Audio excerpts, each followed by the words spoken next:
Рахимзада, Таджикистан, правовое государство. Узбекистан. В Намангане штрафовали за Коран. Рахмону предложили поставить памятник. Занимающие адвокатской деятельностью, не были осуждены за политическую мотивированную деятельность. В Таджикистане полностью соблюдаются права адвокатов и журналистов, и никто из их числа не был привлечен к уголовной ответственности за свою профессиональную деятельность. Такое заявление прозвучало из уст представителей таджикского правительства во время онлайн-конференции Совета по правам человека ООН по Таджикистану 5 ноября. Заявление стало ответом таджикской стороны на критику в адрес доклада таджикских властей по соблюдению прав граждан в стране.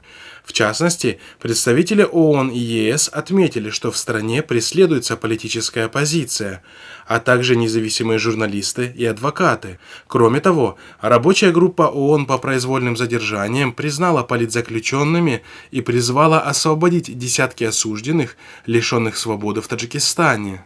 Однако таджикские власти категорически отвергли все обвинения в свой адрес, заявив, что осужденные, включая адвокатов и журналистов, которые рассматриваются другими странами как политические заключенные, были наказаны за совершение уголовных преступлений, а в стране якобы нет никаких проблем с соблюдением религии, с доступом к информации и интернету, а также с оппозиционной деятельностью. Ни одного лица, ранее занимающегося адвокатской деятельностью, не было осуждено за политически мотивированную деятельность. В Республике Таджикистан журналистская деятельность свободна. Права и свободы журналистов, свобода мнений и информационный плюрализм полностью гарантируются и охраняются большим пакетом национальных и международных документов, принятых Таджикистаном, заверял представителей Совета ООН по правам человека министр внутренних дел Таджикистана Рахимзада. Однако правозащитники приводят массу фактов, опровергающих данные заявления. Например, известный таджикский адвокат Бузургмер Хьоров был осужден на 28 лет лишения свободы за свою адвокатскую деятельность по сфабрикованным обвинениям в мошенничестве и подделке документов.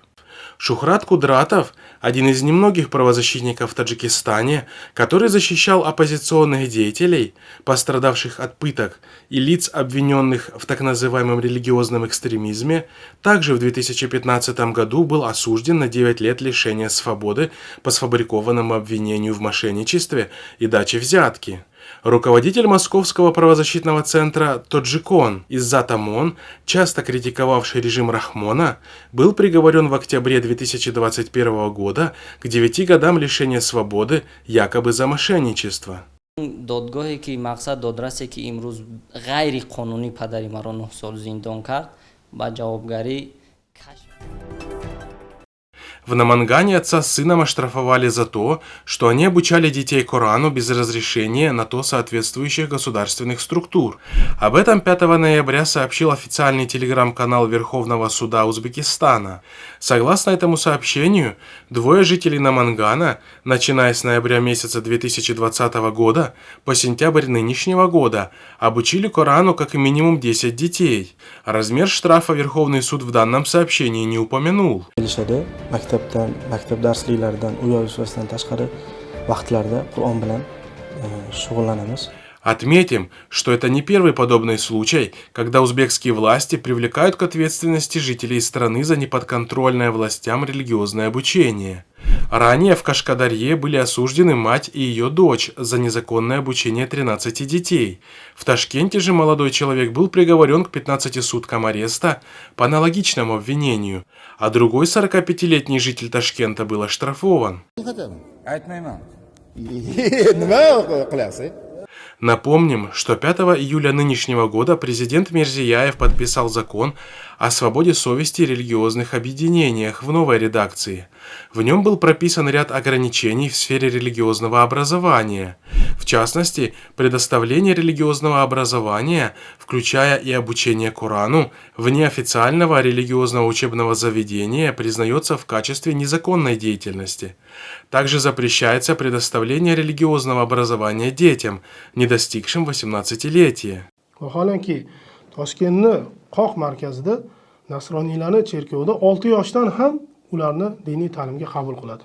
Hatto 5 yoshdan kelsa ham olamiz deb turishibdi. Mana shularga ham ruxsat bor, lekin musulmonlarning farzandlariga ruxsat yo'q. Bu musulmonlar ustidan kulishmi yoki mazax qilishmi? Следует отметить, что проект данного закона вызвал бурную дискуссию в узбекском обществе. Большинство жителей страны посчитало выше приведенные ограничения неприемлемыми, особенно с учетом того, что на 34-миллионный Узбекистан приходится лишь около 10 официальных религиозных учебных заведений. Ikkinchi bandida aytayaptiki, 5-modaning ikkinchi bandida har bir bola diniy ta'lim olish huquqiga ega deb yozilyapti. Xo'p, siz Одна из местных таджикских газет «Таджикистан» опубликовала статью Таджидина Курбонова, в которой автор предложил установить памятник Эмомали Рахмону в Дангаринском районе страны.